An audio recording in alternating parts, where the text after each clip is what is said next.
हरियाणा की हर अपडेट के लिए बेल आइकन दबाएं और सब्सक्राइब करें STV हरियाणा न्यूज। चलिए अब खबरों में आगे बढ़ते हैं। बात मेवात की, जहां पर जिला परिषद की चेयरपर्सन अनीसा बानो पर उनके ससुर और बीजेपी के टिकट पर विधानसभा चुनाव लड़ चुके आलम उर्फ मुंडल ने आरोप लगाए हैं।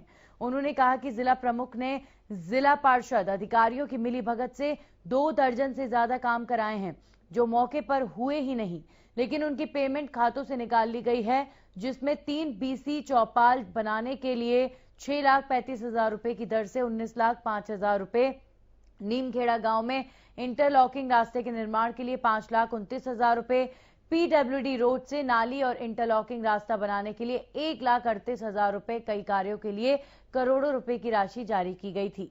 लेकिन मौके पर 2 साल बीत जाने के बाद भी कोई काम नहीं हुआ और खातों से पूरा पैसा निकाल लिया गया।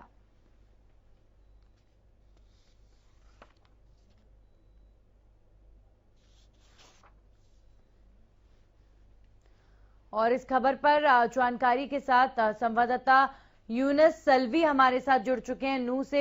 सीधा उनका रुख करते हैं। यूनुस, क्या है पूरी खबर?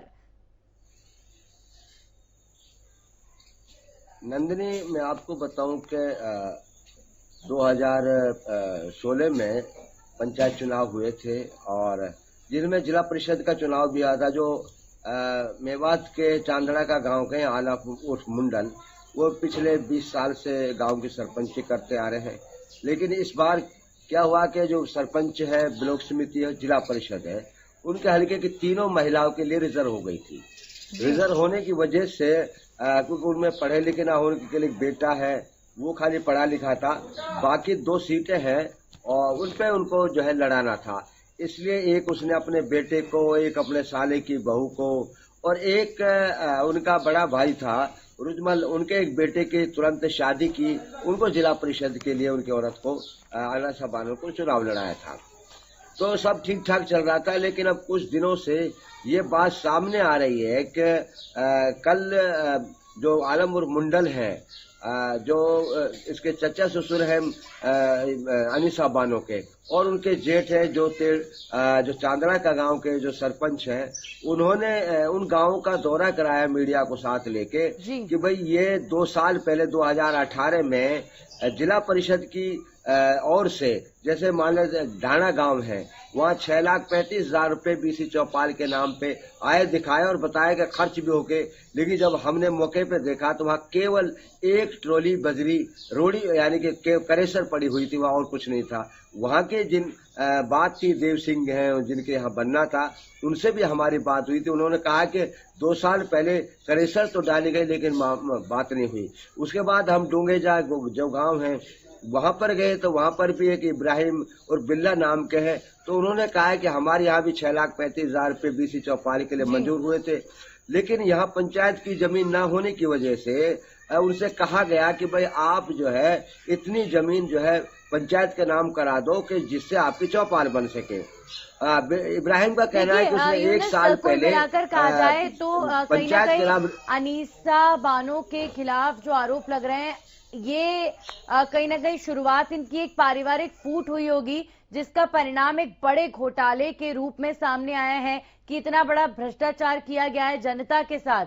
अब इस मसले पर जब अनीसा बानो की शिकायत की गई है तो आगे की कार्रवाई हुई क्या इस पर? क्या किसी तरह की जांच की कोई बात की गई है? बिल्कुल, जिस तरीके से सामने आई थी कि हमारी बात हुई आलम उर्फ मुंडल से, उनके लड़के जो सरपंच आली शेर से, उन्होंने कहा है कि हम पिछले 1 साल से इसकी शिकायत कर रहे हैं स्थानीय अधिकारियों से, चाहे वो BDO हो, चाहे DDPO हो, चाहे DC हो, लेकिन उन्होंने उनकी कोई नहीं सुनी। आखिरकार उन्होंने अदालत का, हाईकोर्ट का दरवाजा खटखटाया है और जिसमें प्रशासन से और अनीसा बानो और जो CO है जिला परिषद के, उनसे पंजाब हाई कोर्ट ने 29 सितंबर तक का जवाब भी मांग रखा है। इससे जाहिर है कि अगर हाई कोर्ट गया है कोई आदमी तो मजबूर होके गया है, तो उसको इंसाफ शायद यहाँ नहीं मिला। जी, चेयरपर्सन के भ्रष्टाचार का खुलासा हुआ तो सुनवाई नहीं हुई, उसके बाद हाई कोर्ट जाना पड़ा। अब उम्मीद करेंगे कि भ्रष्टाचार का खुलासा जरूर होगा। बहुत बहुत शुक्रिया आपका यूनुस जानकारी के लिए। अलग अलग जिलों में ई लोक अदालत का आयोजन किया गया है। इस दौरान इलेक्ट्रॉनिक और व्यक्तिगत उपस्थिति के माध्यम से लंबे समय से लंबित मुकदमे निपटाए गए। अपने मुकदमों को लेकर लोगों ने मोबाइल के माध्यम से वीडियो कॉल के जरिए जज के सामने रूबरू होकर अपनी पेशी दी, जिस पर सुनवाई करते हुए ज्यादातर मुकदमे मौके पर ही निपटा दिए गए। हालांकि जिन लोगों के पास इलेक्ट्रॉनिक सुविधा नहीं थी, वो सोशल डिस्टेंसिंग का पालन करते हुए फिजिकल रूप से अपने वकीलों के माध्यम से उपस्थित हुए और अपने मुकदमों का निपटारा करवाया।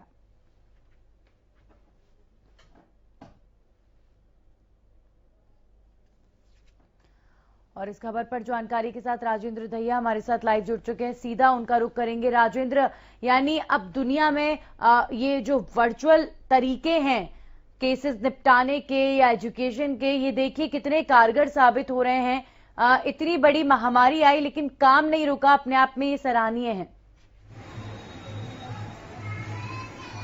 बिल्कुल एक नई पहल यहाँ पर नंदनी शुरू की गई है। जो जिस तरीके से लोग अदालत में जाते हैं और अपनी तारीखों को भुगतते हैं, तो अब वो ऑनलाइन कर दिया गया है। डिजिटल तरीके से उनकी जो पेशी होगी और फोन पर ही जो है सारे मुकदमे की जानकारी उनको मिलेगी और उनकी पेशी भी फोन पर ही लगाई जाएगी। तो एक बड़ी शुरुआत फरीदाबाद जिले के अंदर ये की गई है और इससे लोगों को भी फायदा होगा। कहीं ना कहीं कोरोना काल में जिस तरीके से सोशल डिस्टेंसिंग को लेकर काफी मारामारी हो रही है, तो एक नया तरीका ये भी निकाला गया है कि कोर्ट में भीड़ ना हो और सोशल डिस्टेंसिंग बनी रहे। इसको लेकर ये एक नई शुरुआत यहाँ पर की गई है जो मील का पत्थर साबित होगी। जी बिल्कुल राजेंद्र, मील का पत्थर साबित होगी क्योंकि अब वर्चुअल दुनिया में हम एंट्री ले चुके हैं और जो मामले निपटाए गए, जो लोग यहाँ पर अपने मामलों के निपटान के लिए पहुंचे थे, क्या वो संतुष्ट नजर आए इस पूरी प्रक्रिया से? जी बिल्कुल, जिन लोगों की तारीख लगाई गई वो काफी लोग, सारे जो जितने भी लोगों की तारीख लगी वो सारे के सारे संतुष्ट है। उनको इस बात की भी खुशी हुई कि अब उनको कोर्ट के चक्कर भी नहीं काटने पड़ेंगे और अपना घर बैठे ही जो ई लोक अदालत जो शुरू की गई है उसका फायदा वो उठा सकेंगे। लेकिन इसके अलावा एक बात नंदनी सामने आती है, जिस तरीके से शिक्षा विभाग अब स्कूलों को खोलने की तैयारी कर रहा है, तो कहीं ना कहीं जिस तरीके से कोरोना के लगातार फरीदाबाद में मामले बढ़ रहे हैं और लगातार मौतें भी हो रही हैं, मौतों का आंकड़ा डराने वाला है और अब स्कूल खोले जा रहे हैं, तो कहीं ना कहीं उन बच्चों, उन विद्यार्थियों के लिए डर का माहौल है। बिल्कुल, पेरेंट्स में भी डर का माहौल है और बच्चों में भी डर का माहौल है। राजेंद्र, बस ध्यान इसी बात का रखा जाना है कि इस खतरनाक महामारी के साथ एक न्यू नॉर्मल जिंदगी में जिंदगी को पटरी पर कैसे लाएं, अपने आप में बड़ा चैलेंज है, बड़ी चुनौती है। अब देखेंगे आगे क्या होता है। बहुत बहुत शुक्रिया राजेंद्र आपका जानकारी के लिए। वहीं रोहतक में कलयुगी बेटे की काली करतूत सामने आई है। यहां पर एक शख्स को अपनी बहू के चरित्र पर शक करना महंगा पड़ गया। पत्नी के चरित्र पर संदेह करने से बेटा इस कदर आग बबूला हो गया कि उसने पिता को ही मौत के घाट उतार दिया। घटना रोहतक के मोखरा गांव की है, जहां पर पुलिस के मुताबिक मृतक राजवीर और सौतेले बेटे सुनील के बीच बहू के चरित्र को लेकर अक्सर झगड़ा हुआ करता था। लेकिन विवाद इतना बढ़ गया कि कलयुगी बेटे ने सो रहे पिता की गला रेत कर हत्या कर दी।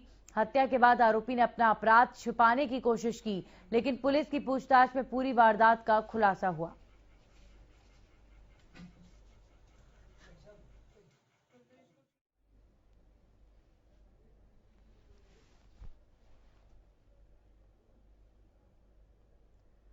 और अब बात पानीपत की, जहां के गांव पाउटी में मनरेगा मजदूरों को मजदूरी देने में हुए फर्जी वाड़े के खिलाफ मजदूर संगठन इफ्टू ने एसडीएम कार्यालय पर प्रदर्शन कर जिला उपायुक्त को ज्ञापन सौंपा। मजदूर संगठन की मांग है कि मामले में विजिलेंस से जांच करवाई जाए, साथ ही मजदूरों को बकाया मजदूरी दिलाई जाए। मजदूर संगठन इफ्टू के संयोजक पीपी कपूर ने बताया कि बीडीपीओ समालखा द्वारा गांव पाउटी में कोरोना काल के दौरान जून जुलाई के बीच करीब 1.5 महीने तक मनरेगा योजना के तहत जोहड़ की खुदाई का कार्य कराया जाए।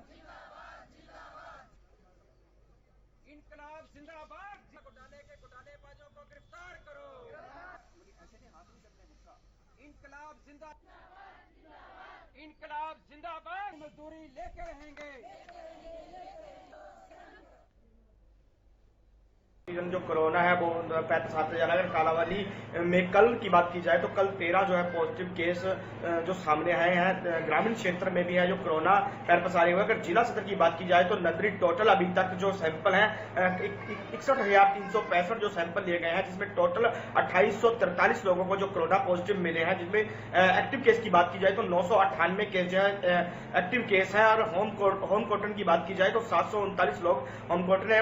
अगर हॉस्पिटल में एडमिट की बात की जाए तो 138 लोग जो हैं अभी तक जो हॉस्पिटल में दाखिल हैं। जिला में अगर मौत की बात की जाए तो 41 लोग जो टोटल जिला में है जो कोरोना से मृत्यु के घाट चढ़े हैं। जी नंदनी जी बिल्कुल जगदीश, बहुत बहुत शुक्रिया आपका ताज़ा अपडेट के लिए कोरोना को लेकर। तो प्रदेश भर में हालात बेहद नाजुक हैं और सबसे बड़ी बात जो लगातार हर दिन आपसे कहते हैं कि इस महामारी से बचने के लिए सावधानी जरूर बरतें। और इसी संदेश के साथ इस बुलेटिन में फिलहाल इतना ही।